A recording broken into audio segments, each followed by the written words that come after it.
Pronto, iniciando a gravação. Eu sou Isabela Silveira, essa é a sessão 2 do GT1, Gestão Cultural, Identidades e Territórios, do nosso 7º diálogo sobre gestão cultural. Luciano, com você. Boa tarde, eu sou Luciano Simões, professor do Centro de Cultura, Linguagem e Tecnologias Aplicadas da Universidade Federal do Recôncavo da Bahia, também coordenador do Núcleo Cultura e Territórios da Proeste. Eu sou moreno, tenho cabelos grisalhos e uso cavanhaque. Para compensar os cabelos grisalhos aqui, eu uso uma roupa colorida com tecido africano. Atrás de mim tem um estante de livros. E estamos agora iniciando como disse, e divido aqui, né, tenho um prazer e alegria de dividir aqui esse GT com a minha colega pesquisadora, gestora cultural, Isabela Silveira. O GT Cultura, Identidades e Territórios, né, dentro do evento, a 7ª edição do evento Diálogo sobre Gestão Cultural. É uma oportunidade muito grande, né, da gente privilegiar aqui um espaço da discussão da gestão cultural. Isabela agora vai nos falar um pouco mais sobre o todo do evento, porque nos convidamos a todos vocês, né, a participar desse GT. A gente começou com o pé direito, assim, com a primeira sessão muito, muito bacana, né? E convidamos você para o todo do evento que a Isabela vai agora apresentar.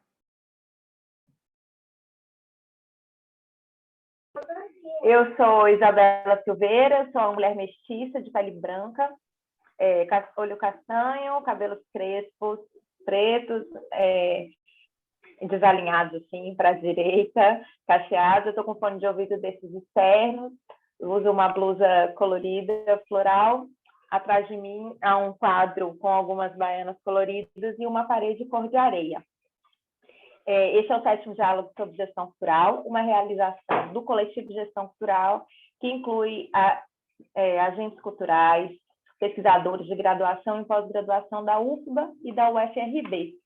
O nosso 7º diálogo ele acontece hoje, segunda-feira, terça e quarta, com sessões de manhã e de tarde, iniciando ali pela noite, com ações que incluem diálogos, partilhas e trocas.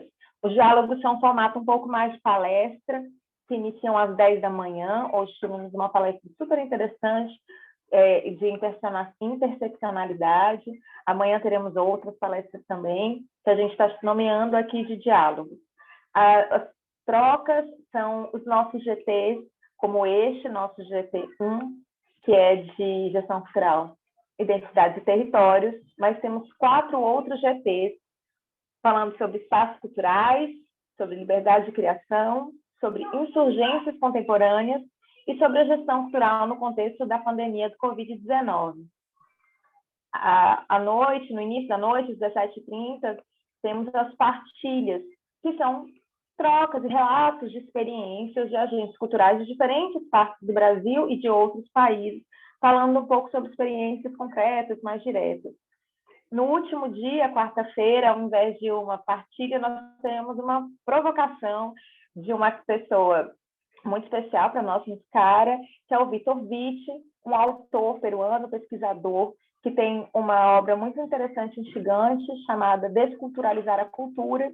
E nessa palestra, nessa provocação, ele vai falar um pouco sobre tempos livres, gestão cultural, o papel da cultura na vida cotidiana. Vocês vão ouvir um ruído ao lado aqui, sempre a minha filha Tereza, de 4 anos, daqui a pouco aparece na câmera. Se ela aparecer, eu escrevo para vocês. Luciano vai dar as instruções mais diretas agora sobre o tempo de fala e a gente já segue para Paulinho. Quem tiver perguntas, pode ir colocando no chat, a gente vai coletando, ou se quiser falar ao final, para a gente levantar a mão, tá bom? Todos sejam muito bem-vindas, bem-vindos, é um prazer estar aqui com vocês. Então, bem-vindas, bem-vindos. Cada pessoa... Nessa sessão, nós temos 3 trabalhos a serem apresentados. A pessoa apresentar vai ter 12 minutos aí de fala. a gente pode avisar quando estiver em 8 minutos, né? Porque aí a pessoa já vai encaminhando para a conclusão.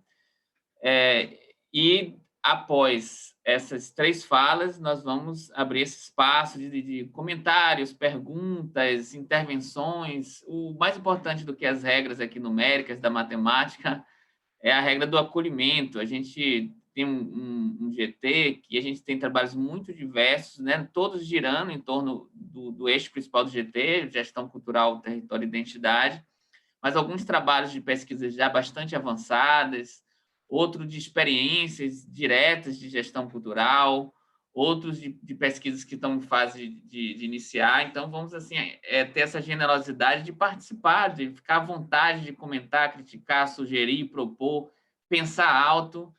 A gente enxerga muito no GT menos como uma apresentação de trabalho, mas mais como uma roda de troca mesmo. A expectativa é que cada um de nós aqui saia diferente em termos de ideias e percepções, leituras, utopias em torno da gestão cultural. Então, convido aqui Paula Valentini, como uma primeira pessoa a se apresentar.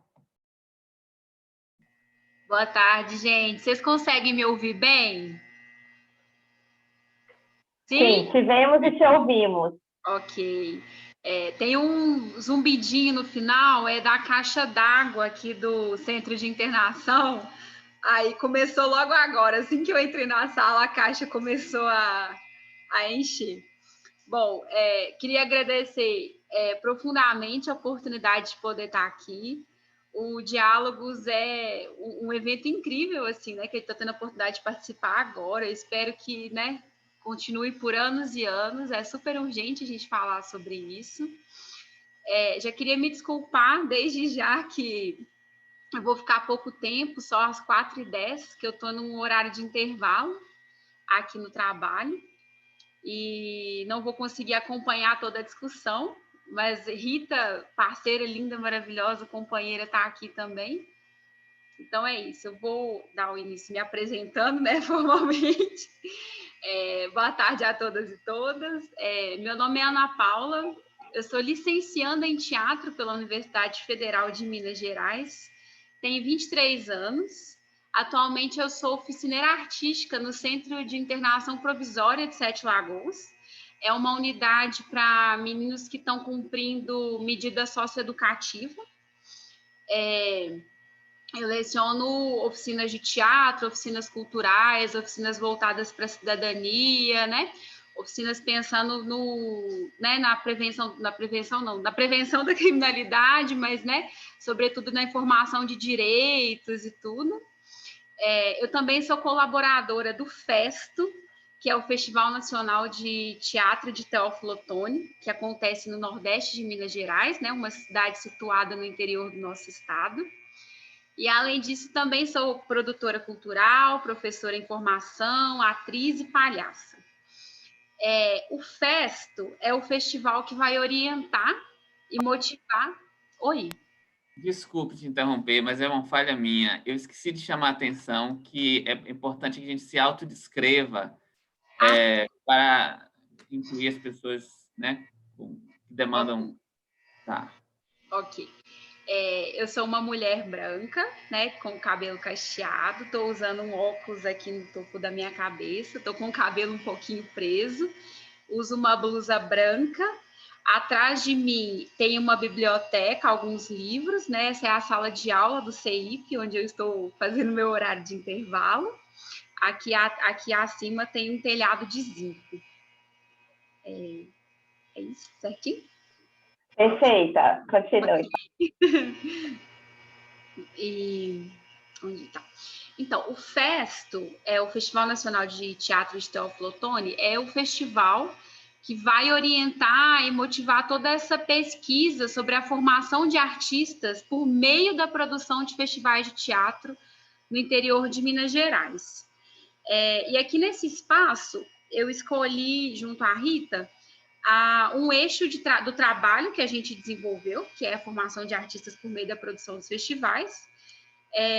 E para desenvolver esse eixo, a gente entrevistou o grupo Em Cena de Teatro, que é um grupo de Teófilo Otoni, que já atua na região do Vale do Mucuri há 15 anos e realiza esse festival há 10 anos naquela região.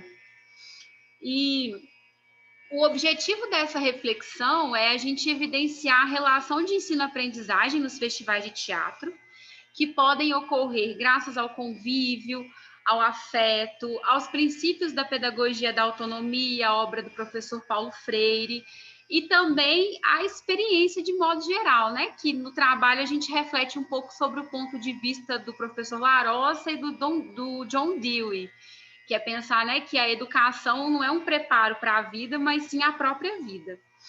E além de tudo isso, né, essa pesquisa também tem o objetivo de refletir e discutir um pouquinho sobre a experiência de multifuncionalidade do trabalhador das artes cênicas, que é enfatizada na produção do Festival de Teatro. E aí a gente vai explicar, né, mais para frente o que é essa tal dessa multifuncionalidade. Nós entrevistamos todo o grupo, que atualmente é composto por 8 membros, por meio de videoconferência, né, devido à situação da pandemia, para entender um pouquinho como que a produção do festival impacta na formação de artistas, tanto nas deles, que são os produtores do festival, quanto na de artistas que participam do festival e produzem festivais nas suas regiões, perdão. E aí, para contextualizar um pouquinho, né, para dizer como que isso acontece, a gente precisa dizer por que acontece, né? Por que a formação de artistas pode acontecer por meio da produção de festivais de teatro no interior de Minas Gerais. E aí a gente fez uma rápida pesquisa para entender um pouquinho sobre isso, assim, né? A gente chegou a alguns resultados, como, por exemplo, o estado de Minas possui atualmente hoje 5 cursos de graduação em teatro, localizados na Universidade Federal de Minas Gerais, Universidade Estadual de Montes Claros, a Federal de São João del Rei, a Federal de Uberlândia e a Federal de Ouro Preto. A graduação em teatro na UFMG está localizada na capital do estado, que é Belo Horizonte. Enquanto os cursos da Universidade Federal de Ouro Preto e de São João del Rei estão localizadas em cidades que foram tombadas com patrimônio histórico nacional. E os cursos de Uberlândia e Montes Claros estão localizados em cidades que são consideradas grandes centros regionais do nosso estado. E aí, de acordo com as pesquisas que a gente realizou nos websites, no Google, agora em 2021, todos os cursos profissionalizantes ou que possibilitam alguma entrega de um registro profissional de artista da cena aqui em Minas estão localizados em Belo Horizonte. Aí alguns deles são o Teatro Universitário da UFMG, que é um curso técnico com duração de 3 anos, a Escola de Teatro da PUC, o Cefar, que é o Centro de Formação Artística e Tecnológica, e o Núcleo de Estudos Teatrais, o NET, entre alguns outros. E aí tudo isso significa o quê? Que o artista que reside no interior do estado e tem o desejo de seguir na profissão, provavelmente vai enfrentar muitos mais obstáculos que as artistas e os artistas que residem na capital do estado ou nas proximidades, né?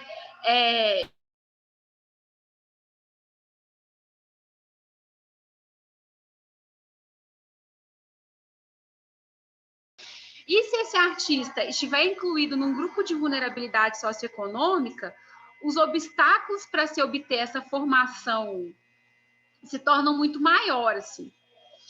Mas, apesar disso, né, da não existência das escolas de teatro profissionalizantes nas cidades interioranas de Minas, não impediu a formação dos grupos de teatro e dos artistas, né? E aí, por meio de cursos livres, de longas e curtas duração, por meio da circulação de espetáculos e por meio da realização dos festivais de teatro, formaram-se diversas companhias, né, que às vezes nem sequer possuem uma formação acadêmica ou profissional na área que é atuante, né?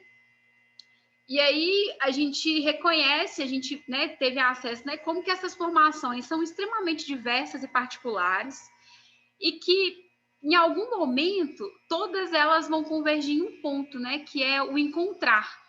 Né? Então, mesmo que seja, né, em qualquer lugar que seja por meio do curso de curta duração, da oficina, da produção, o encontro É uma coisa que todas elas compartilham, assim. Em algum momento também os grupos sentem necessidade de trocar para continuar existindo, e aí se inicia uma árdua jornada, né, uma busca de troca como parte fundamental da formação e do aprimoramento profissional. Então, que muitos grupos começam a participar dos festivais de teatro, né? E aí é necessário que, nesse momento, a gente delimite o espaço do festival de teatro nessa reflexão, já que ele não é um espaço formal de educação, né? Ele não tem essa estruturazinha, ele não tem cadeira, né? É um espaço onde a relação pode acontecer. E a gente reconhece o caráter educacional e de formação e entende, nesse momento, que ele faz parte de um movimento de educação não formal. E a gente consegue reconhecer os processos da pedagogia da autonomia que existem nele. Então, no caso, né, voltando ao FEST, Festival Nacional de Teatro de Teófilo Otoni, que nesse ano de 2021 vai completar a sua 10ª edição. Nesse festival já participaram mais de 100 grupos de teatro, com 115 espetáculos apresentados, incluindo internacionais. Foram oferecidas 50 oficinas formativas de várias áreas do teatro, 25 rodas de conversas da temáticas da área também, mais de 45 atividades paralelas. Dentre os oficineiros participantes, a gente teve artistas do Chile, Argentina, Itália, e o festival também atraiu mais de 1.200 artistas, né, oriundos de outros municípios de Minas, Bahia, Distrito Federal, Rio de Janeiro, São Paulo, Paraná, e o festival já alcançou, em todo esse tempo, um público de mais ou menos 40 mil pessoas.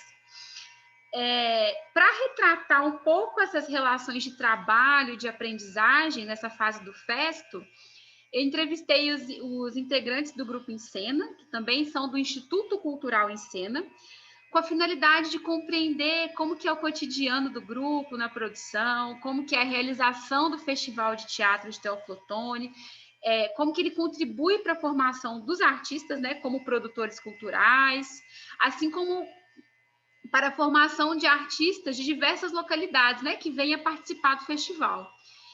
As entrevistas, como eu falei, ocorreram de maneira remota, por meio da plataforma Zoom, essa mesmo que nós estamos usando, e por meio de preenchimento de formulário online também. Então, quem não conseguiu fazer entrevista aqui nesse modo de conversa, preencheu um formulário com as mesmas perguntas. As perguntas foram elaboradas em 3 categorias, né? Primeira, de identificação pessoal, relação de trabalho com o Festo e identificação da relação de ensino-aprendizagem da multifuncionalidade no festival, né? Além de um espaço aberto para quem fosse o entrevistado ou a entrevistada pudesse relatar qualquer outra informação que considerasse importante para essa pesquisa. Que a gente não conseguiu, né, às vezes, formular de pergunta, então a gente deixou um espaço aberto para qualquer outro relato que pudesse surgir. Todos os integrantes foram entrevistados, né? As transcrições das entrevistas vão estar disponíveis no trabalho que a gente vai publicar em breve. E, de modo geral, as membras e os membros da equipe, né, que foram entrevistados, reconheceram a importância do Festo nas suas formações, né? De acordo com a professora Vanessa Juliana, que é professora da UFVJM e também é integrante do grupo de teatro em cena, eles possuem um lema, né, uma frase bordão que guia os trabalhos da instituição, que é assim: antes de grandes artistas, grandes seres humanos, né? E a professora também afirma, né, o que é ser um grande ser humano na atuação profissional, que isso é um diferencial, né, nesses tempos de individualismo e de meio, né, no caos humanitário que a gente tem vivido hoje. E as relações estabelecidas na produção do festival, os conhecimentos, né, que vão se desenvolvendo para realizar o festival da melhor maneira, a fruição, que tudo isso contribui para a atuação profissional. E ela finaliza também afirmando que o Festo é resultado de processos ininterruptos de aprendizado, né? Uma questão que a gente observou ao longo dessas entrevistas foi que uma informação que todas e todos os entrevistados apresentaram é a realização de múltiplas funções no festival. O coordenador geral do festival é o queridíssimo André Luiz Dias. Ele também é a pessoa que faz produção, que limpa os banheiros do alojamento se precisar, que se apresenta na programação, né? Então, conforme os relatos, a gente observou que um profissional pode chegar a desempenhar até 4 funções ao longo do acontecimento do festival. E como que essas funções são apreendidas, né? Os artistas relataram para a gente que eles sempre iniciam na produção dos festivais, né? Quando estão chegando no grupo, quando estão começando ali, eles se iniciam nessa produção como anjos. Se ocorreu com ele, eu falei para você que meu pai, na hora que meu irmão chegou, ele estava lá dentro. Perdão? Oi? Foi um participante que ingressou com o microfone aberto, mas eu já fechei, Paula. Continue. Desculpa, achei que era um aviso, perdão. E aí, o que é esse anjo, né? O anjo é um produtor que vai acompanhar o grupo que vai se apresentar no festival de teatro, né? Então, eu estou saindo aqui de Sete Lagoas para me apresentar no Festa, eu vou chegar lá e vai ter um anjo, que é um produtor que vai atender as minhas demandas, que vai, né, ou está encaminhando para serem atendidas por outro setor do festival. Então, durante os 4 dias do Festo, que o festival acontece durante 4 dias, o anjo fica por conta da produção, da logística e da articulação do grupo visitante com a produção geral do festival. E conforme vai sendo do seu desejo, né, ao longo das edições, esse produtor anjo, ele vai mudando de setores, né? Muitos relataram que, por meio da observação do trabalho dos grupos, foram tomando mais gosto pela produção técnica. Então, eles começam como anjo dos festival e hoje são técnicos de iluminação, de sonorização, por exemplo, e assim por diante. E aí a gente foi pesquisar, né, para entender um pouco sobre isso, né, sobre, né, essa coisa do artista que desenvolve 10 mil coisas ao mesmo tempo para tornar uma produção possível. E esse fenômeno, né, de desenvolver múltiplas funções, a gente compreendeu por meio de estudos do campo do trabalho que se trata da multifuncionalidade. Essa multifuncionalidade, ela se define como a capacidade de uma pessoa em exercer mais de uma função dentro do seu ambiente de trabalho ou agregar mais competências naquilo que desempenha na sua formação profissional. E aí, no campo do teatro, das artes cênicas, é muito comum a gente encontrar esses profissionais, né, que possuem mais de uma habilidade para o trabalho na área, né? Quando a gente consulta um breve currículo de um artista, a gente se depara, às vezes, com um texto informando que a pessoa é atriz, diretora, iluminadora e produtora. E as razões para que a multifuncionalidade esteja presente no campo profissional das artes cênicas são variadas, né? Por exemplo, as dificuldades, né, relatadas por diversos artistas para conseguir trabalhos remunerados é uma dessas razões. Por quê? Tendo várias habilidades, o leque de oportunidade de trabalho também pode se tornar maior. E, além disso, também, as logísticas para a gente realizar uma circulação de um espetáculo, né, são muito complexas. Às vezes, vão disponibilizar apenas uma van, que só pode, né, com 5 artistas, não com 10. Então, às vezes, requer que esses 5 artistas façam, né, desempenhem várias funções para poder corresponder à logística oferecida, né? E aí, como que a multifuncionalidade é apreendida, né? Se a gente está falando da realidade de artistas que não têm acesso a cursos profissionalizantes ou educação formal voltada para a área, né? Notem que não haviam aulas de produção cultural. Os integrantes do Festo relataram nas entrevistas que eles foram aprendendo com a prática, com o desejo de fazer, né? Todas as atividades, todas as etapas necessárias para a realização do festival, atividade de pré-produção, produção, pós-produção, consultar grupos teatrais que produziram festivais de teatro, que o grupo participou com apresentação artística, e observando a produção desses festivais durante a participação. Então, assim... Oi, Paula, tudo bem? Oi. Desculpa te interromper, só te pedir uma gentileza de ir encaminhando assim para a conclusão. Uhum. Beleza. Do limite do nosso tempo. Ok, tranquilo. E aí, dessa forma, a gente pode compreender que a multifuncionalidade artística e gestora é uma capacidade que pode ser desenvolvida, né, pelo meio da educação não formal, por meio do processo da autonomia, né, da proposta da pedagogia do professor Paulo Freire, e por meio do encontro, né, da troca de informações, da vivência, né, da experiência, que são as propostas. Né? A gente vai para um festival, se desliga um pouquinho desse tempo que é muito... Eu vivo aquilo e por meio dessa experiência eu vou adquirindo novas habilidades, né? E aí a gente acredita que a gente conseguiu perceber por meio dos relatos do Grupo em Cena, das reflexões apresentadas, que as formações artísticas elas podem ser complementadas por meio da participação em festivais de teatro e que essa participação na produção potencializa o desenvolvimento da multifuncionalidade no caso das pessoas que pretendem se tornar artistas profissionais. É isso. Queria agradecer mais uma vez o espaço. Eu vou ficar mais alguns minutinhos. Daqui a pouco eu tenho que dar uma oficina de iniciação teatral, inclusive. Mas, por enquanto, é isso, gente. Muito obrigada.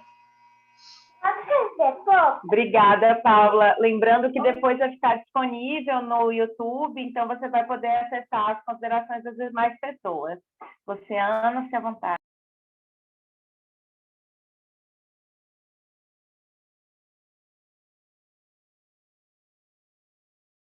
Às vezes a gente clica aqui e o microfone não obedece. Eu vou convidar agora a Raíssa Conrado Biriba, que vai apresentar o seu texto Gestão em Artes, Educação e as Contribuições do Socialismo Cubano. Raíssa, eu peço você que no decorrer de sua apresentação dê uma olhada no chat. Quando eu tiver 9 minutos, você tem 12 minutos. Quando tiver 9, eu vou fazer um sinalzinho aqui para vocês se encaminhando para a conclusão, né? Pedimos 1000 desculpas assim por esse controle de tempo, porque a plataforma tem seus limites, tem um tempo previsto para cada atividade do evento, mas vamos pensar que o trabalho de vocês é muito potente, né? Do meu desejo, a gente ficaria aqui nos eventos presenciais, os GTs que eu coordenava, sempre a gente avançava nos horários, mas aqui a gente vai precisar ter mas vamos pensar assim, que esse tempo é um tempo que a gente abre as discussões, né? Depois vocês vão ter um tempo que vocês retomam a palavra com as perguntas e comentários. Então, peço desculpas, mas desejo aí a Raíssa, a próxima apresentação aí, uma boa apresentação, para seguir no astral, na vibração aí, que a Paula já começou. Muito interessante, Paula, o seu trabalho. Então, vamos ouvir agora a Raíssa. Boa tarde, gente. Salve. Eu sou Raíssa Conrado Biriba. Sou uma mulher mestiça. Estou usando um vestido branco com listas vermelhas e estou no meu quarto. Atrás de mim tem um espelho.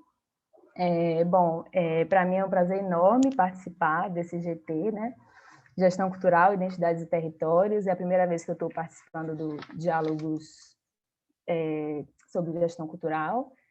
Sou mestra em Cultura e Sociedade pelo programa de pós-graduação do pós-cultura, né? O programa multidisciplinar de pós-graduação em Cultura e Sociedade. Fui orientada da professora Gica, então, para mim é um prazer enorme nessa condição de mestra. E sem doutoranda em dança, essa trajetória da área de cultura e desenvolvimento. Bom, sou artista da dança e produtora cultural, então meu interesse com a gestão em artes vem de uma demanda dos próprios artistas, né, de que encontra na gestão em artes um caminho para a sobrevivência mesmo, para a sua sustentabilidade, né? Então, por mais que no Brasil existam políticas de cultura, leis de incentivo à cultura e às artes, né? Aqueles profissionais da cultura e artistas que conseguem alcançar essas políticas culturais, né? Então, eu falo aqui também, é muito interessante escutar a Paula falando, né, das dificuldades que os artistas do teatro têm no estado de Minas Gerais. Acredito que é um cenário real, um cenário de todo o Brasil. Então, meu interesse em compartilhar com vocês as contribuições do socialismo cubano para a gestão em artes vai justamente nessa direção, né? Então, O que eu enxergo é que os artistas clamam por políticas culturais, clamam por uma gestão em artes que possa possibilitar caminhos futuros, e aqueles que alcançam essas políticas ainda estão à mercê do mercado. Então, assim, ainda mais agora com o desmonte desse político no Brasil, então com a extinção do Ministério da Cultura em 2019, que já vem de um processo político do golpe de 2016, né, com a tentativa de extinção do Ministério da Cultura e depois e agora realmente com a real extinção do Ministério da Cultura. Então, os artistas eles vêm clamando por políticas, e isso também é revelado quando a gente vê com a aprovação da Lei Aldir Blanc, né, que é um auxílio emergencial para os artistas no cenário de pandemia, em que todo o setor cultural é afetado, que todo o setor das artes é afetado por isso, e alguns dos artistas conseguiram algum auxílio para continuar produzindo nessa pandemia. Então, eu fui buscar em um dos clássicos enfim, né, desses estudos sobre estrutura e sobre os impactos das estruturas nessas dinâmicas sociais, né, nessa estrutura econômica que envolve a cultura e as artes. E aí fui num dos clássicos que eu gosto muito, que é a Economia das Trocas Simbólicas, de Pierre Bourdieu, em que ele vai justamente explicar que o lugar social que ocupam as pessoas na sociedade, né, ele é determinante por uma estrutura, mas ele influencia também nessas dinâmicas, né, de acesso, vamos dizer assim. Vou falar aqui de acesso, já que a gente está falando a essa constante busca por acessar essas políticas culturais. Então, na medida em que esses lugares sociais, e aqui a gente coloca as artes em um cenário brasileiro em que, por mais que o campo artístico tem uma legitimidade, né, porque as artes, os artistas têm a sua legitimidade mundialmente, mas no Brasil esse lugar ainda não está contemplado, digamos assim, dentro de um cenário em que se possa sobreviver da arte, né? E aí, nesse sentido que eu fui buscar, eu como bailarina clássica, eu trabalho com o método cubano, recém-chegada de Cuba, foi aí que eu me toquei para uma coisa muito que eu vejo muito interessante, que é a potencialidade que é Cuba no campo da gestão em artes, e o pouco que se sabe a seu respeito, né? Porque a gente tem já um histórico de estudos em cultura na Latinoamérica muito grande, mas Cuba, essa potência artística e cultural que é Cuba, ainda é pouco estudada. Então, eu, no lugar de mestre em cultura e sociedade, no lugar de artista da dança, agora doutoranda em dança, busquei me debruçar sobre abrir essa fronteira, né? Então, meu interesse com enfim, né, com as contribuições do socialismo cubano, né, fui estudar como é que se deu essa revolução cultural em Cuba e, enfim, fui perceber, existem muitos autores que falam sobre isso, que fazem todo um apanhado histórico sobre as iniciativas, projetos culturais e das artes em Cuba, e me debrucei sobre essas bibliografias que apontam que desde os movimentos independentistas para a instauração da República em Cuba, ou seja, desde que Cuba não é mais colônia, né? Isso aí é a data de 1902, o lugar da cultura e das artes ele caminha junto com uma ideia de construção social. Então, para a instauração dessa república em Cuba, existiram duas premissas fundamentais, né? Isso daí é falado por uma das pesquisadoras da área em Cuba, que é a cultura como construção social e as epistemologias críticas como práticas de conhecimento que permitem intensificar a vontade de transformação social, ou seja, a República de Cuba, ela nasce desde 1902 com esse lugar da cultura como possibilidade de transformação social e como possibilidade de transformação de mentalidades. E aí, com o decorrer desse processo, e caminhando junto com essas premissas, triunfa a Revolução Socialista Cubana, em 1959, em que o lugar das artes, e que isso é ainda vivo em Cuba, permitiu um outro lugar, um outro patamar para esse setor dentro do campo do Estado, da gestão em artes. E um exemplo disso, né, eu vou dar aqui um exemplo mais concreto de como é essa relação, é a instauração de escolas de arte em Cuba e de incentivo a coletivos pela iniciativa privada também, em todo o país, em toda Cuba, as escolas nacionais. Então, tem Escola Nacional de Arte, Escola Nacional do Circo, Escola Nacional de Dança, Escola Nacional de Teatro, Escola Nacional, enfim, de todos esses segmentos das artes, em que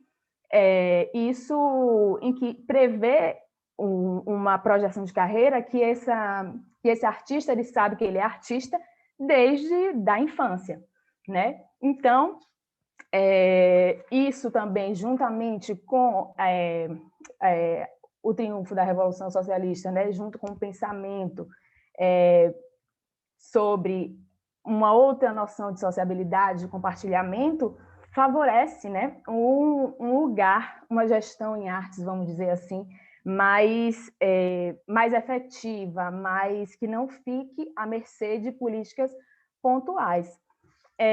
Então, para finalizar, eu gostaria eu faço uma relação, né, com a educação, e queria finalizar aqui com uma citação, com uma frase de Edgar Morin, que é a seguinte, que é necessário, assim, não, aqui ainda não é a frase, mas enfim, eu acredito que é necessário a gente pensar a globalidade dos processos de gestão em artes, juntamente a uma tomada de consciência sobre, abre aspas, as relações democráticas que queremos, no caso, na sociedade como um todo, mas também para o setor das artes, e somente assim é que começaremos a suspeitar que, aí entre Edgar Morin, hoje existe um divórcio entre a educação e essa política, porque a educação está falhando na sua função de preparação dos seres humanos para a vida.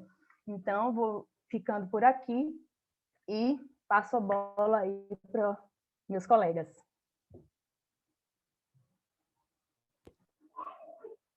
Muito obrigada, Raíssa. Muito instigante também. A gente sabe pouco sobre Cuba mesmo, né? Vamos passar, então, à terceira apresentação de trabalho. É a pesquisa de Érica Viana dos Santos, Cultura Colaborativa, uma reflexão do coletivo Batecu. Só vou reforçar a necessidade de fazer a autodescrição antes, e a quem nos assiste, nos acompanha, informar que a lista de presença dessa sessão está disponível no nosso bate-papo, tá bom? Só lembrem disso, não escutem a colega, não vão correr a assinar, não, mas fiquem atentos para antes de encerrarmos a sessão, tá bem? Vamos ouvir a Érica agora. Érica, é com você. Olá, boa tarde. Meu nome é Érica Viana dos Santos, eu sou pós-graduanda em jornalismo cultural pela Universidade do Estado do Rio de Janeiro, aqui na UERJ. Eu sou uma mulher branca, meu cabelo está solto, preto, e eu uso uma blusa cobre, talvez, estou na dúvida. Atrás de mim tem um armário branco marrom, e em cima tem alguns brinquedos também que meus sobrinhos vêm me visitar às vezes, então já fica ali de stand-by. Agradeço também, né, a participação do Grupo de Trabalho Gestão Cultural, Identidades e Territórios, obrigada pelo espaço. Eu vou iniciar dizendo que, na verdade, esse é um estudo bem no começo, né? Eu venho me interessando, né, a partir da minha pós-graduação em jornalismo cultural, em entender a cultura colaborativa, né? Então eu vou trabalhar com o coletivo Batecu, né? Fazer um estudo de caso E aí, para isso, eu começo com um contexto e falando sobre também o coletivo. Né? O Batecu nasceu em Salvador, né, pelos produtores e DJs, né, Maurício Sacramento e Wesley Miranda, em 2014, e eles se denominam, né, como uma plataforma de entretenimento, de empreendedorismo. Desculpa. Alguém falou? Não? Ah, tá. Eles, então, se entendem como uma plataforma de entretenimento, empreendedorismo, cultura, focada na juventude urbana, né, e principalmente com foco no público negro, periférico e LGBTQI+. Né? Eles também se compreendem como uma conexão provável entre jovens e buscam propor novas narrativas, certo, no cenário cultural brasileiro. Né? Eles pretendem transformar o mercado da cultura no Brasil.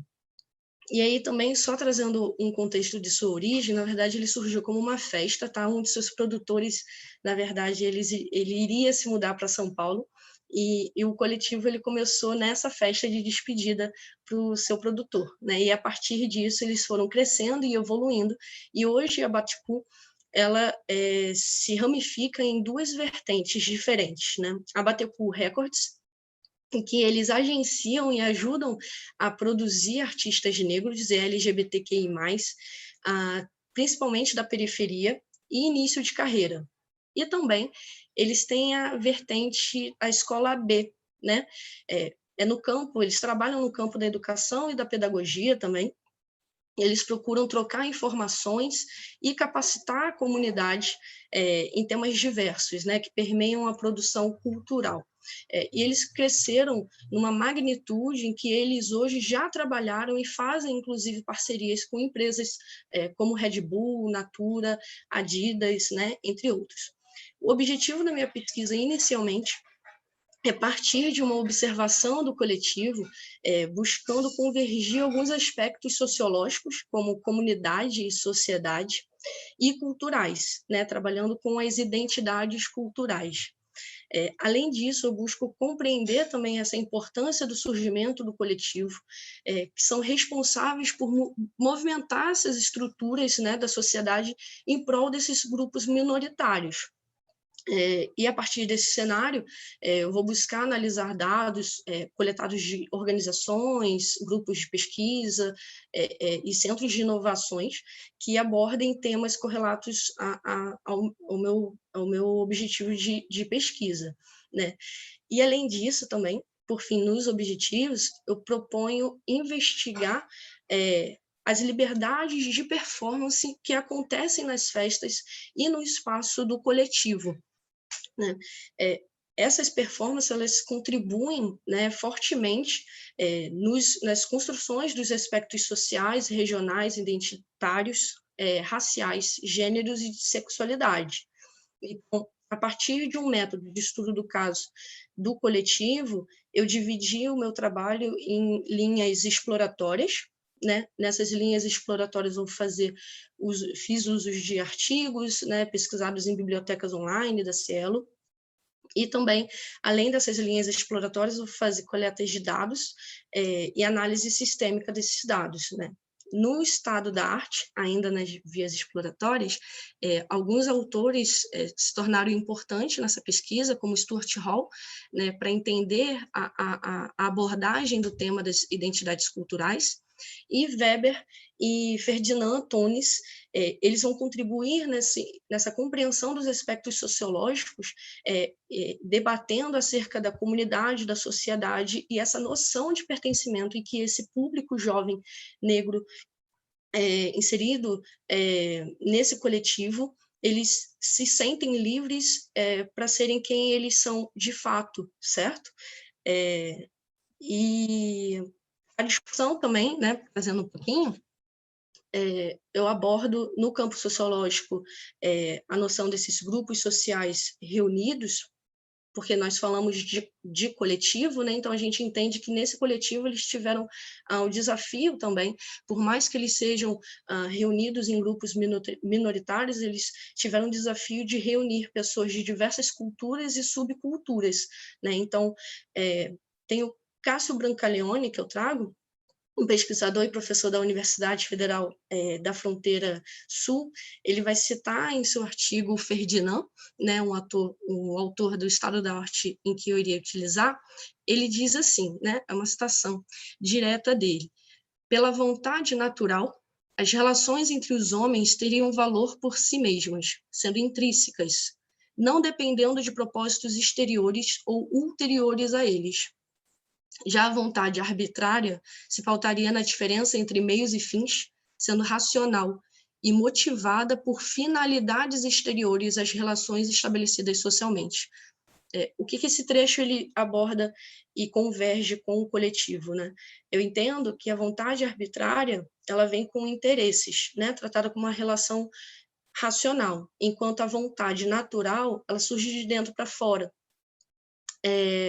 Então, há essa necessidade de observar como essas transformações culturais elas vêm se sucedendo a partir dos anos e como o coletivo ele vem ajudando a reestruturar toda essa percepção de noção de pertencimento a um grupo, né? Permitindo você ser livre dentro dele.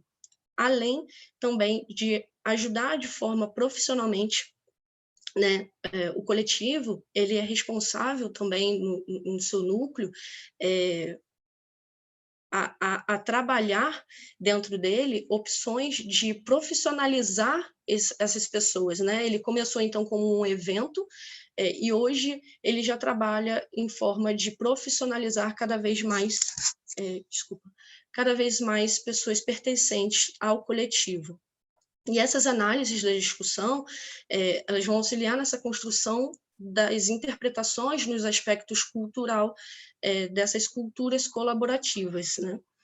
E aí alguns dos resultados, na verdade, bem iniciais, eu trouxe alguns dos motivos por que são importantes as análises e discussões, por isso que eu agradeço novamente a oportunidade da gente fomentar cada vez mais o debate em relação a importância desses coletivos, né? A ONU, então, num nível bem fora país, né? Algo que emerge regionalmente. Então, a ONU ela tem uma campanha Livres e Iguais, certo? Que foi criada em julho de 2013. E alguns dos motivos à época era porque mais de um terço ainda de alguns países do mundo ainda criminalizavam relações entre pessoas do mesmo sexo, forçam pessoas trans a se submeterem a tratamentos médicos e esterilizações, crianças intersexo também são submetidas a cirurgias desnecessárias, afetando tanto no campo físico como no psicológico, né?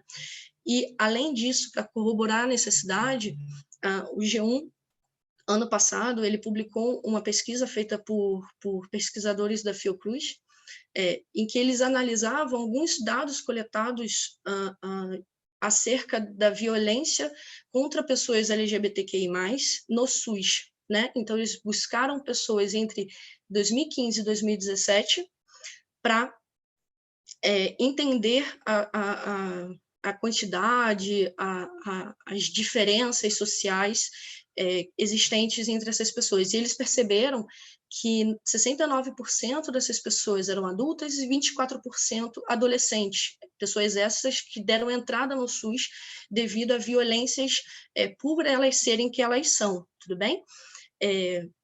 A raça e a cor, né, negra, ela prevaleceu, chegando a 57% entre adolescentes de 10 a 14 anos.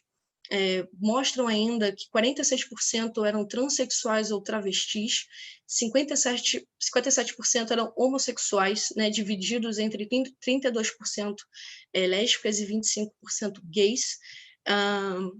75% dessas entradas, né, de violência eram por fatores físicos graves, e 66% dos autores dessas agressões eram homens.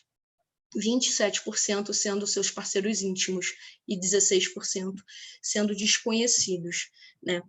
E aí, isso é um contexto, um espectro também necessário para a gente compreender a importância de cada vez mais de ter coletivos assim, reunindo e acolhendo pessoas em vulnerabilidade.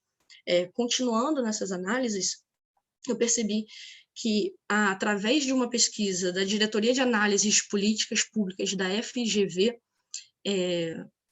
eles observam que, pelo canal 100, existe um canal 100 que você denuncia agressões relacionadas à homofobia, né? Esse canal 100, ele foi criado pelos direitos humanos, tá? E aí eles corroboram também que é muito recente toda essa discussão, né? Só há 3 décadas foi retirado da OMS a homossexualidade como tida como doença ou algo relacionado à saúde, né? Foi 17 de maio, tanto que essa data é conhecida como enfim, uma vitória para o público LGBTQI+, né? E aí, a partir dessa análise, eu queria convergir a existência do coletivo Batecu, que foi criado em 2014, e aí se cria uma hipótese, certo? A partir dessa pesquisa da FGV, em relação ao canal 100, eles observaram do período de 2016 a 2018, lembrando que o Batecu foi criado em 2014, eu estou finalizando já, eu também estou vendo aqui meu tempinho, tá? Só, deixa eu ver aqui se é isso. Isso, tem 3. Já estou indo para o finzinho, obrigada. A partir dessa análise, é observado que o canal 100 ele foi reduzido a mais de 60% no estado da Bahia, né? Eu delimitei a minha pesquisa para o estado da Bahia justamente pela origem do coletivo Batecu. E aí a minha hipótese, claro que ela está bem inicial, é buscar uma relação entre a criação do coletivo Batecu e esse número de acolhimentos criados e aumentados pelo coletivo, pelo pertencimento social que eles geram, pelo pensamento crítico em relação às identidades culturais, pelo suporte ao público antes estigmatizado. Quero relacionar a criação com essa redução no número de denúncias realizadas ao canal 100. Tá? E aí, a partir disso, só queria confirmar e sempre parabenizar esse coletivo, porque é uma proposta inovadora, e desde 2014, né, que eles vêm fomentando a cultura, a arte, música, educação e liberdade de expressão.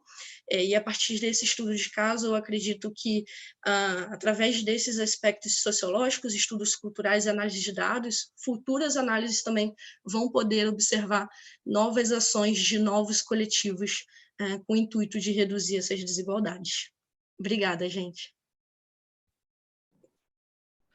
Obrigado, Érica. Muito boa a sua apresentação, instigante e todas as intenções de pesquisa. Eu convido Isabela para fazer as suas primeiras considerações sobre as apresentações e convido todo o grupo que está aqui presente. Vamos nos ver aqui como uma roda de conversa, então podemos fazer perguntas, comentários, pedir esclarecimentos, sugestões de bibliografia, metodologia, se reconhecer alguém aqui que não está apresentando trabalho, mas fazendo pesquisas, trilhando caminhos comuns. Então, eu também vou fazer algumas brevíssimas considerações, mas primeiro abro aqui para ouvir Isabela e ouvir as pessoas aqui presentes, incluindo as pessoas que se apresentaram, que podem comentar também o trabalho da colega. A Paula, ela se despediu, mas me parece que Rita escreveu o trabalho junto com ela e está presente, né? Rita...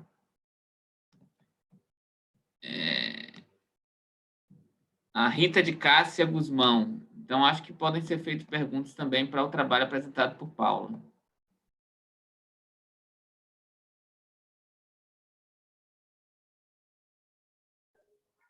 Ótimo, Luciano. Obrigada a Érica, a Raíssa e também Paula e Rita, né, pelas contribuições. Os trabalhos são instigantes, a gente costuma falar isso, mas, né, fica parecendo às vezes que é um lugar comum. Mas é muito interessante a gente pensar como agregamos aqui.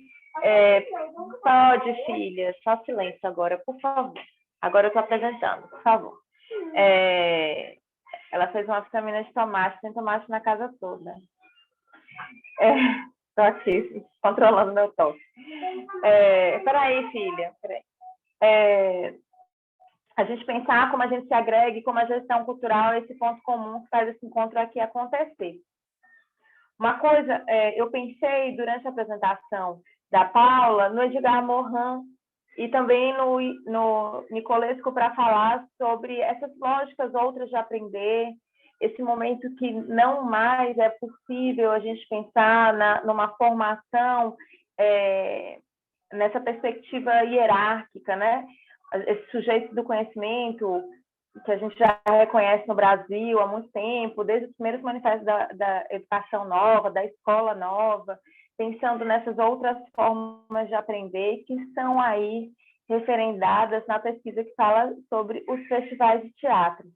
Aí eu pergunto para a Rita se pretendem na pesquisa ou como vem passar desses sujeitos que estão ali aprendendo ou desenvolvendo novas habilidades para as estruturas de gestão desses festivais, pensando se eles conseguem também se colocar nesse diálogo ou se permanecem sendo um fluxo unidirecional dessa produção que aí o outro ressignifica na sua vivência. E é muito interessante que o Edgar Morin vai aparecer na fala da Raíssa, nesses lugares outros a gente pensar na forma de conhecimento mesmo. Muito... Peraí um pouquinho, filha, peraí um pouquinho. Tereza, por favor. É muito interessante a gente pensar que tudo no mundo mudou, mas em alguma medida a estrutura da escola ainda é uma estrutura muito próxima da escola do século XIX. Né? Meu pai estudou numa escola muito parecida com a escola que eu estudei, assim. Que mesmo algumas coisas, gosto muito dessa imagem, assim, a gente não jogar fora o bebê junto com a água do banho, assim. Não é para dispensar a escola continua sendo um lugar maravilhoso de produção, de concentração de conhecimento, mas não só nessa informação, mas pensar também nessa formação ampla, subjetiva, complexa dos sujeitos, muito mais numa roda. Meu campo tem sido as infâncias, e eu acho que no Brasil, sobretudo, mas não somente, a gente fala educação pensando como sinônimo escolarização. E não pode ser isso, a educação não é só isso, a educação não é só dentro dos muros da escola, a educação quando a gente pensa numa institucionalização desses saberes artísticos em Cuba, são instituições, mas o que é essa retroalimentação dos sujeitos extra-escola, para quem está dentro da escola, o que são esses saberes desses sujeitos que estão nesses festivais, que retroalimentam e que extravasam esses centros formativos, mas não os ignoram, né? Porque muitas das pessoas que compõem os festivais, os artistas, passaram por essas casas de formação. Então, onde é que a gente consegue trazer ao resto do chão, assim, essas pessoas e colocar em trocas que sejam menos hierárquicas? E no momento onde cada um tem a possibilidade de produção de conhecimento com uma tela, não todos, mas uma maioria, um número crescente de pessoas, como esses sujeitos serem vocalizadores dos seus desejos, talvez seja mais producente, né? Então, eu fiz uma pequena digressão, assim, que eu fui muito tocada, mas para a Raíssa eu pergunto, esses sujeitos que estão fora dessas escolas, como é que eles retroalimentam? E essas estruturas de gestão dos festivais, se elas estão considerando na continuidade da pesquisa. Para a Érica, é só uma consideração sobre um núcleo de pesquisa que você certamente deve conhecer, que é o NUCUS, aqui na UFBA, sob coordenação do Leandro Collin. É absolutamente sensacional, assim. E ontem eu li um texto dele, um artigo publicado, acho que na revista Urdimento, falando sobre performatividade e performance de gênero,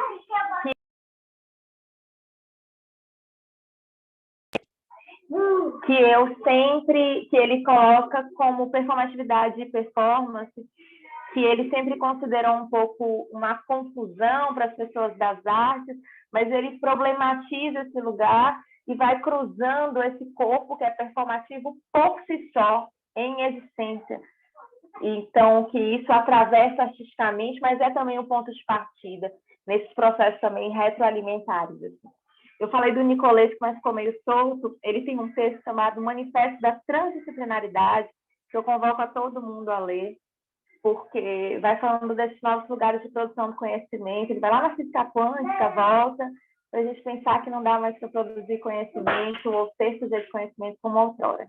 Ficam minhas considerações, aí eu aguardo as respostas. Para falar.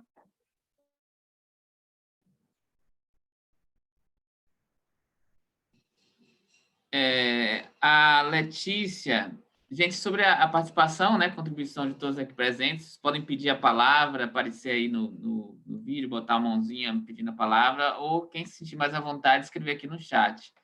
A Letícia manda uma contribuição aí para a Érica, acho que a Érica já viu, né? Mas eu vou ler aqui porque a gente coloca na roda aqui. Já que sua pesquisa é relacionada à comunidade LGBTQI+, e coletivos em Salvador, não sei se deparou com o coletivo das Liliths, Casarão da Diversidade, Casa Aurora, Afrobafo, Casa Monstra, Casa Preta, Casa Charriot, cada iniciativa com suas particularidades, mas esses são contatos importantes para o seu trabalho. Já que Érica citada aqui pela Letícia, Érica, você defendeu muito bem, né, a importância de pesquisar essa experiência, pelo que o Bático vem realizando, pelo que ele abre de possibilidades, e também por todos esses dados que você compartilhou no final, né, de toda a falta de direitos e violência que vem sofrendo o público LGBTQI+, a população negra. Eu só contribuiria com você, talvez, pela sua apresentação da agora, muitos objetivos assim ainda em aberto. Às vezes nos ajuda a gente conter a ansiedade, pensando que nossa pesquisa tem um tempo mais longo. A gente faz ali a especialização, mestrado, doutorado, e vai encontrando as respostas, né? Às vezes achar um ponto central nos ajuda, assim, acho que já traz uma contribuição importante e a pesquisa sempre abre para novas perguntas, né? Então, era a contribuição que eu te faria, né? A Raíssa, eu fiquei muito curioso, assim, acho que você traz né, como aqui no Brasil, os artistas, produtores, gestores culturais, a gente fica tão fragilizado pela falta de A gente teve avanços importantes que no campo da política nacional, né, de cultura, e que depois teve todo um processo de retrocesso. Aí você traz essa experiência de Cuba, as escolas nacionais, mas eu te perguntaria se você tem algumas reflexões sobre o processo de gestão e de definição de política dessas escolas, né? O Estado estruturar, né, essa capilaridade das escolas de arte que você colocou aqui, presente em todos os países, mas há uma pluralidade assim para se pensar essas escolas, que a presença do Estado, que você trouxe também, para além dessa presença das muitas escolas, dois aspectos fundamentais, né? A cultura como possibilidade de transformação social e de mudança de mentalidades, né? Eu te pergunto sobre a pluralidade, a diversidade de pensamentos em que tem o Estado, sociedade civil na sua diversidade, como é que isso se faz presente na gestão dessas escolas, na definição das políticas também que regem essa escola. E Paula, a Rita está aí para...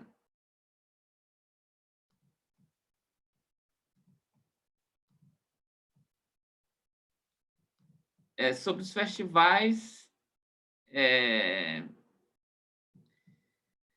bom, traz aspectos importantes, a questão dos festivais como um espaço de formação dos artistas, a formação multinacional, o papel dos festivais de teatro na formação do artista, né? Eu traria só uma consideração, uma vez reconhecido esse papel do festival, dos festivais, né? Um espaço dinâmico de formação, como vocês estão conduzindo essa reflexão, veio a questão da gestão cultural, como é que pode ser pensadas políticas de formação para o artista a partir dessa reflexão que vocês trazem do papel dinâmico dos festivais na formação, né? Então, são brevíssimas considerações. Eu queria acordar com você aqui 3, temos aqui 20 minutos, né, Bela? 3 pessoas, pronto, uns 4 minutos, mais ou menos, assim, de respostas, para depois também a gente poder fazer uma despedida nossa aqui do grupo. Tem só uma questão que foi colocada para a Érica, que eu acho que pode ir junto. Não, perdão, da Érica, foi da Letícia, perdão, a Érica colocou uma questão para a Raíssa, né? Perguntando se ela consegue perceber quais os motivos de não se pensar ações culturais de Cuba aqui no Brasil.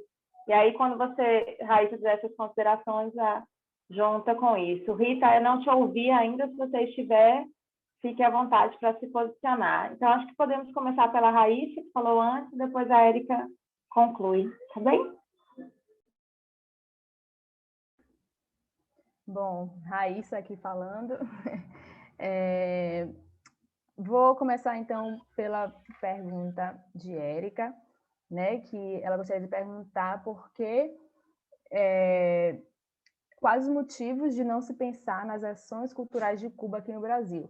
Há uma discussão muito grande, né, pelos pesquisadores cubanos, enfim, há uma luta muito grande de muitos pesquisadores cubanos com relação, e não só pesquisadores, mas, enfim, da nação cubana como um todo, com relação ao bloqueio que abaixo do bloqueio, né? Enfim, com relação aos bloqueios que sofre Cuba com relação ao mundo inteiro, por ser, digamos que, um socialismo que ainda persiste, né? Um socialismo que ainda é vivo e que ainda se mantém, não só pelo, claro, que a gente não pode tirar o lugar, já encaminhando um pouco para o que o professor Luciano perguntou também, a gente não pode tirar esse olhar, né, de que Cuba tem um governo autoritário, de que Cuba permanece, né, com alguns chamam de ditadura. Eu ainda não tenho essa noção formada sobre como categorizar o governo de Cuba, mas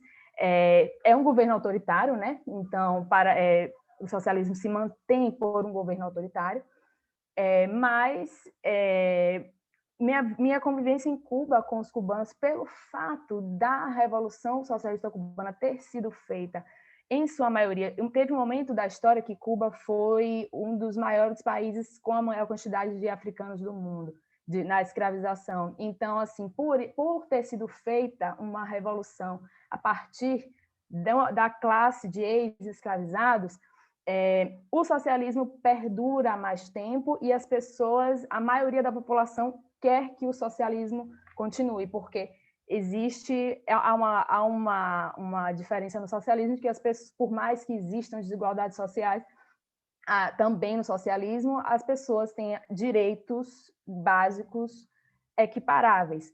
Então, eu acredito que um dos motivos, né, que não há ações ações culturais de Cuba aqui no Brasil, seja com relação ao bloqueio, e aí alguns pesquisadores cubanos e mexicanos também, que tem que o México também passou por uma revolução socialista, eu não sabia, soube em Cuba, mas tem os pesquisadores mexicanos também que falam que o mundo tem medo da potência que é Cuba, né? Então, porque a revolução que Cuba faz cotidianamente é pela cultura, e não com armas.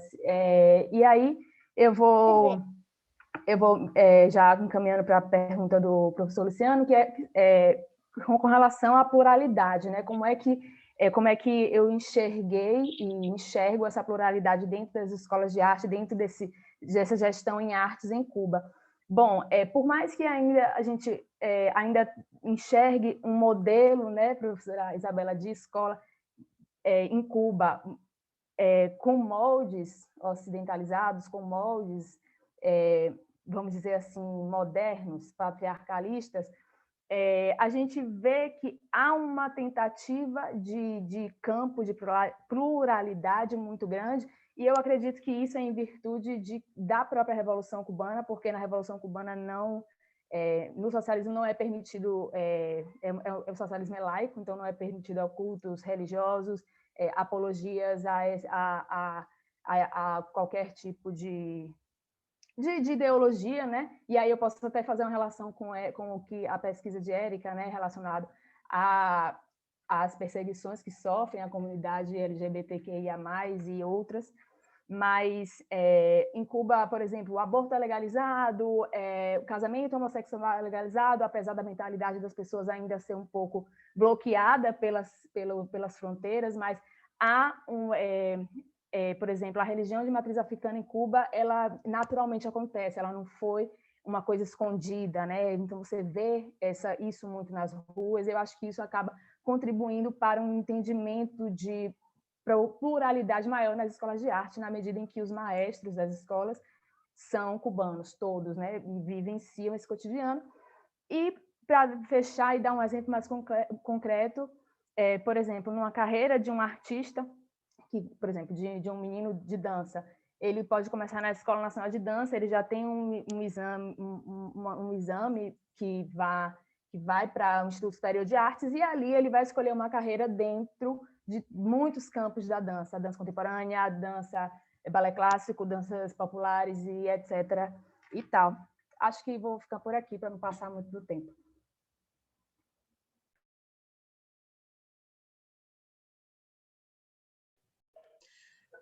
Obrigada, Raíssa. Só continuando, então, aproveitando, na verdade, algumas foram considerações mais de agradecimentos e até de correções. Realmente, o professor Luciano concorda sobre a quantidade de objetivos, foi em demasia. Agradeço a Isabela também pelas considerações. Obrigada também a Letícia pela percepção e pela contribuição. Nesse estágio inicial de pesquisa é muito necessário, né, a gente fazer essa troca, então fico muito feliz de ter participado, então já aproveito para agradecer a chance de dividir com vocês um pouco desse início de pesquisa.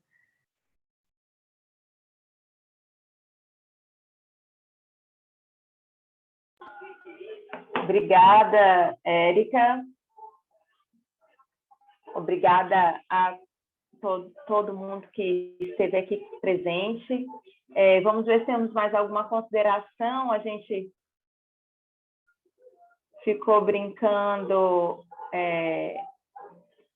sobre, na sessão anterior, sobre ter uma roda aqui para a gente dar uma umbigada no outro, para passar um pouco a palavra. A gente fica um pouco pressionado com o tempo, né? Mas eu sei que esses ecos, eles se formam nas pessoas que têm interesse. Responder uma pergunta aqui do chat, mais prática, de logística, que sim, é uma lista de presença, elas são similares, a gente vai identificar pela sessão, tá? Assinem a lista de presença. Para nós, neste momento de Brasil, de mundo, de pandemia, a realização de um evento deste é uma coisa muito importante, muito simbólica. Esse evento começou a ser pensado em 2019 e aqui estamos, em março de 2021. Então, os números e dados são sim, importantes. Então, assinar as listas, registrar essas presenças, para nós é essencial no diálogo com essas instituições, né? Porque estamos em estruturas hierárquicas, apesar daqui a gente dar a nossa amolecida nas escutas para elas serem menos hierárquicas possíveis. Eu já encerro aqui agradecendo muitíssimo, é uma honra estar aqui, aprendi muito. Quem me conhece sabe que eu sou uma pessoa super brincalhona, então eu costumo dizer que eu saio mais sabida do que eu cheguei aqui. A gente continua amanhã e é muito importante considerarmos que as nossas pesquisas de fluxo e todo tipo de troca permite, né, quando a gente tem porosidade, na ampliação e aprofundamento aí das questões. Passo minha palavra ao co-anfitrião, parceiro de GT, Luciano Simões, e já peço para ele encerrar a nossa sessão de hoje, para a gente amanhã, para a gente também encerrar, tomar uma aguinha, que às 17h30 nós temos uma partilha sobre mulheres gestoras em rede. Também lá, os links estão no nosso site. Luciano, por favor, faça as honras, agradecendo a todos. Não, é isso. Agradecer a... a quem se apresentou, a quem também teve aqui, né, o espaço de escuta, que é super importante. A gente sabe que esses encontros geram depois conversas. Se a gente não está podendo tomar o café junto, né, pós o encontro em sala, mas aqui a tecnologia permite depois que as pessoas se procurem. Então, reforçar o convite para a partilha da agora das 17h30, que é a Articulação Coletiva e Rede de Mulheres Gestoras, e agradecer a todas e todos os presentes, e especialmente a quem teve a generosidade de apresentar aqui suas pesquisas, conclusões, dúvidas, intenções, que é o que nos faz sair diferente aqui desse encontro. Então, me despeço, se Érica e Raíssa quiserem dar um alôzinho aí de despedida para o grupo. Após a despedida de vocês, encerramos aqui a sessão. Um grande abraço. Gratidão, gente. Axé. Vamos nesses 3 dias. Obrigada, gente, mais uma vez pela escuta.